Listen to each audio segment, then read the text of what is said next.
안녕하세요. 여러분, 백영기 목사입니다. 오늘 여러분들과 함께 민수기 14장 살펴보겠습니다. 지난번에 살펴본 민수기 13장에 정탐꾼 이야기가 나왔죠. 그래서 정탐꾼들이 12명이 갔는데 10명이 부정적인 이야기를 했죠. 근데 이게 굉장히 엄중한 것은 11장에서부터 이어오는 불평의 수위가 있습니다. 처음에는 11장 1절에는 기본적인 삶에 대한 그리고 음식에 대한 불평이었는데 이 단계에서 12장으로 가면서 하나님이 세우신 모세에 대한 리더십에 대한 권위에 대한 도전이 시작이 됐어요. 그 수위가 올라간 거예요. 그러더니 나중엔 13장에는 이제는 하나님이 우리에게 주신 약속, 비전에 대한 불평으로 상승이 됩니다. 그래서 11장부터 13장까지 살펴보면 우리 인간들의 불평과 하나님을 떠남이 이게 점차적으로 눈덩이 불어나듯이 계속 불어남을 알 수가 있어요. 처음부터 하나님의 비전에 대해서 불평하지 않습니다. 처음부터 우리가 애굽으로 돌아가겠거니 이렇게 이야기를 하지 않아요. 바로 11장에서부터 일반적인 삶에서부터 이렇게 불평이 올라갑니다. 그리고 여기 12장에서 잠깐 살펴봤는데 미리암에 대한 특이한 각도가 있습니다. 여기 보면 미리암이 모세의 권위에 대해서 불평을 했는데 미리암만 문둥병, 나병이 발행이 됐어요. 그래서 아론은 미리암과 같이 불평을 했지만 아론은 빠졌어요. 긍정적으로 보면 아론은 금송아지 사건 때 있었던 사건에서 이제는 어느 정도 발을 좀 빼는 입장이 됐습니다만 좀 아쉬운 것은 아론은 금송아지 사건이 있었는데 또 사고를 친 거예요. 대제사장 아론이. 근데 아론이 문제가 아니라 아론은 여기에서 하나님께 또 죄를 회개를 하고 돌아왔으니까 돌아왔는데 이 미리암이에요. 이 미리암이 이 모세의 구스 여자 문제로 강하게 모세의 권위에 도전을 했다가 여기에서 보면 12장에 살펴본 바에 의하면 이스라엘 백성들이 미리암이 돌아올 때까지 움직이지를 않습니다. 그래서 15절에 보면 이스라엘 백성들이 12장 15절에 보면 이스라엘 백성들이 미리암을 대하는 태도가 나오는데 이 미리암에 대한 태도가 뭐냐? 미리암을 리더로 세우려고 하지 않았느냐라고 추정하는 신학자들이 많습니다. 왜냐하면 이 정탐꾼 사건에 대해서 오늘 14장에 이어서 보는데 14장 정탐꾼 사건에 대해서 불평하는 순간에 뭐가 나오냐면 여기에서 새로 본인들의 심리가 나옵니다. 모세를 제하고 새로운 리더를 세우려고 했었던 거예요. 여기에 보면은 새 리더, 새 리더를 세우려고 14장에서 시도를 합니다. 그러면 이 새 리더가 누구였겠느냐? 아무나 새 리더가 될 수는 없잖아요. 그래서 미리암이 사실은 여기까지 연결이 된 것이 아니냐라고 생각을 하는 사람들이 있어요. 무슨 얘기냐? 미리암은 백성들이랑 붙어 있다라는 거예요.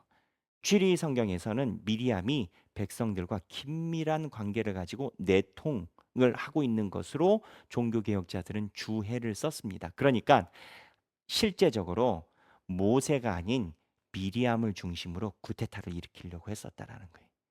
이거는 금송아지 사건과 비슷하고 모세를 치려고 한 겁니다. 근데 이 치려고 한 행동에 본인들도 하나님과 같다라고 생각을 해요. 그러니까 하나님의 뜻에 가까이 가 있는 모세와 같다. 그러니까 이 구테타의 성격은 선악과에 비슷한 게 하나님을 버렸다가 아닙니다. 우리도 하나님의 뜻을 받고 있다의 구테타의 성격이에요. 그 구테타의 성격이 어디에 나오냐면 16장에 연결이 돼요. 그래서 고라, 다단, 아비람, 온이 반역을 하는데 이들이 하나님을 벗어난 게 아니라 너희들만 하나님의 제자냐? 우리도 하나님의 제자다 하고 16장에 들고 일어나요. 그래서 모세를 찢어내는 거지 우리도 하나님의 선지자라는 거예요. 그래서 이 갈라치기 하는 이 내용이 민수기에 배어 있습니다. 근데 하나님은 이걸 다 알고 계시죠. 하나님이 용서하십니까? 용서 안 하시죠. 그 중에서 오늘 14장에 넘어가요. 14장에 넘어갈 때 정탐꾼 사건이 연결돼서 이어져서 스토리가 진행이 됩니다. 그래서 14장에 보면 여기 보면 새 리더 시도를 했었던 아주 참담한 일까지 나오는데 여기 14장에 보면 정탐꾼 사건의 2탄이라고 할 수가 있어요. 여기 정탐꾼 사건인데 연결이 되는 거죠, 사실은.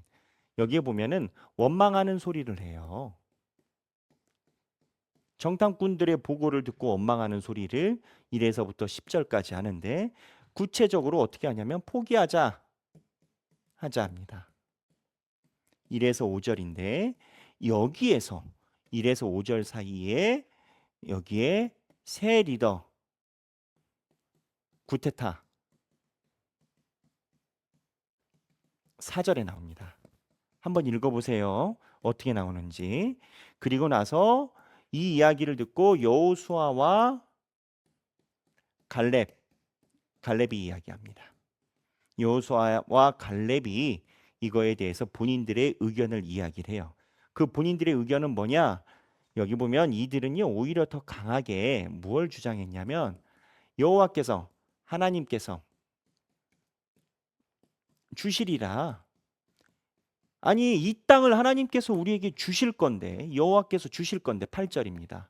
왜 이렇게 너희들은 이야기를 하느냐라고 지금 여호수아와 갈렙은 하나님께서 주실 거다.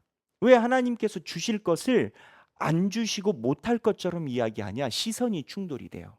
지금 정탐꾼 사건은요. 현실의 객관성을 두고 이야기하는 게 아닙니다.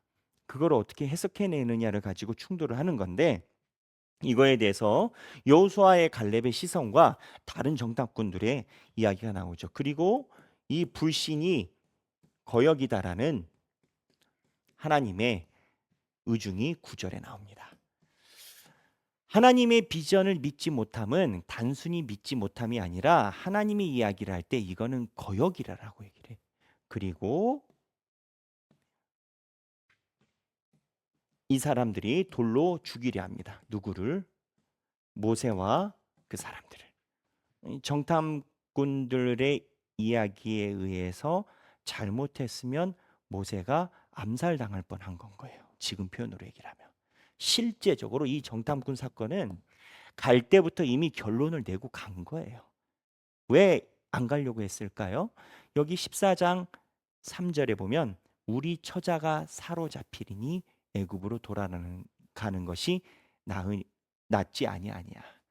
전쟁 나가서 죽을 거라는 거예요. 두려움과 패배주의와 어느 정도 자기네들의 손해, 희생에 대해서 겁이 나는 거예요. 하나님께서 진노하셨죠.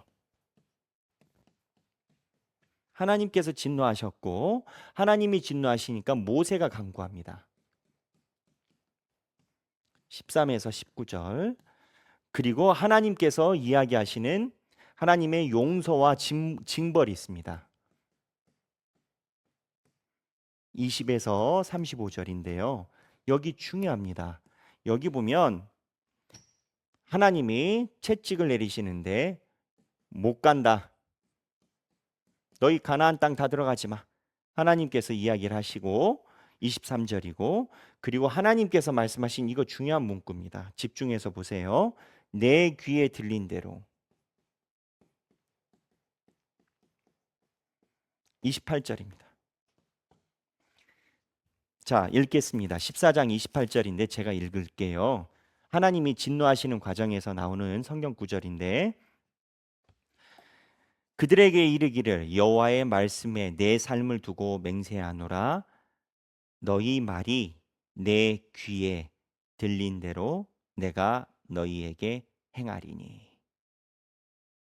자, 너희 말이 내 귀에 들린 대로 내가 너희에게 행하리니. 29절 너희 시체가 이 광야에 엎드러질 것이라. 왜냐하면 이스라엘 백성들이 안 되겠다라고 불평을 하면서 우리가 여기서 죽게 될 것이다라고 얘기를 했거든요. 부정적인 이야기를 했거든요. 그랬더니 하나님이 내 귀에 들린 대로 너희가 뱉은 대로 내가 행하리라. 아, 이거 무서운 말인 거예요. 그리고 무서운 말이지만 희망의 말이기도 한 건 거예요. 내 귀에 들린 대로라는데 이 양면성이 있습니다. 생각하기. 복음의 양면성. 양면성. 내 귀에 들린 대로.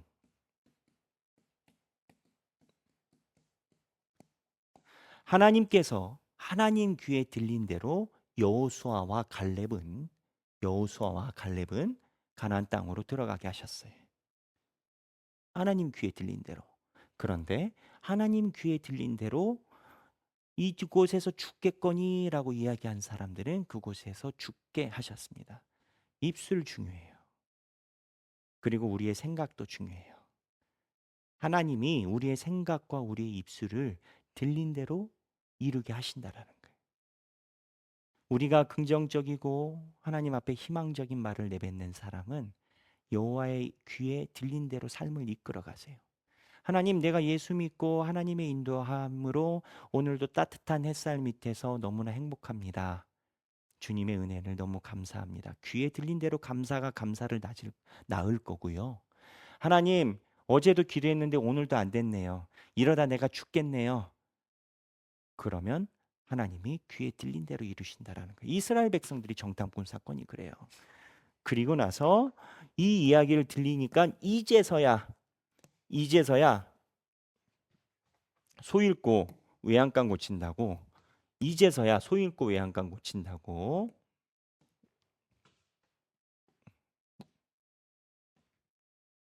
이제서야 무엇을 하느냐?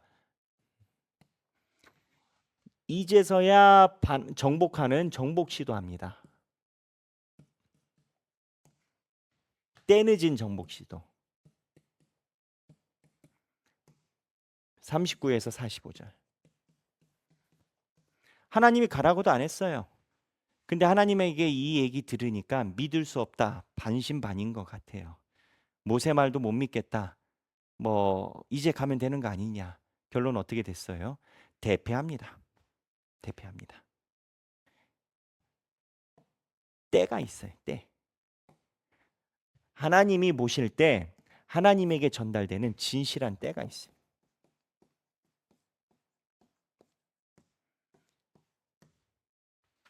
우리도 마찬가지예요. 우리도 똑같은 말을 해도 만약에 이 정복 시도가 정탐꾼 사건 이전에 있었다면, 정탐꾼 사건 때 불평 안 하고 이때 정복 시도했다면 아마 이때 가나안 땅에 들어갔을 수도 있어요. 근데 이러한 때늦은 시도는 하나님이 받지 않으세요. 오늘 생각할 게 참 많습니다. 오늘 14장의 민수기의 내용을 보고 여러분, 저는 이 말씀을 보면서 내 귀에 들린 대로 이거를 제 가슴 속에 묻고 또 묻었습니다. 아, 아는 말씀이에요. 아는 본문이에요. 하지만 안다고 해서 날마다 묵상하는 것은 아니잖아요. 날마다 생각하는 건 아니잖아요. 내 삶의 인생을 주님께서 나를 푸른 초장으로 인도하신다라는 고백을 하루도 놓아서는 안 되겠다. 내 귀에 들린 대로 하나님께서 이루신다. 은혜는 은혜를 낳고 감사는 감사를 부르고 불평은 불평을 부르고 원망은 저주를 소환시킵니다. 내 귀에 들린 대로 오늘 하루 하나님께 감사하며 살아가는 여러분들이 되시길 주님의 이름으로 축원합니다. 감사합니다.